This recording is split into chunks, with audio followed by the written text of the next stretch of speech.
Lahore high court ने बानी PTI के मुकदमात की तफसीलात के लिए दरख्वास्त समाअत के लिए मुकर्रर कर दी।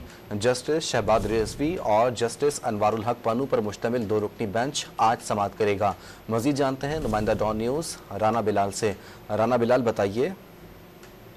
पीटीआई की नैब, FIA, एंटी करप्शन और पुलिस में दर्ज मुकदमात की तफसीलात के लिए जो दरखास्त है वो समाअत के लिए मुकर्रर हो गई है। आज जस्टिस शहबाज रिजवी और जस्टिस अनवारुल हक पन्नू पर मुश्तमिल बेंच बानी पीटीआई का केस सुनेगा। बानी पीटीआई ने सरदार लतीफ खोसा के जरिए लाहौर हाईकोर्ट में यह आईनी दरखास्त दायर की है, जिसमें नैब को, FIA, एंटी करप्शन पुलिस समेत दीगर को फरीक बनाते हुए बानी पीटीआई का ये मौकफ है कि तमाम मुकदमात में जमानत मिलने पर वो रिहाई के करीब थे, लेकिन नैब ने उन्हें दोबारा तोशाखाना के केस में गिरफ्तार कर लिया।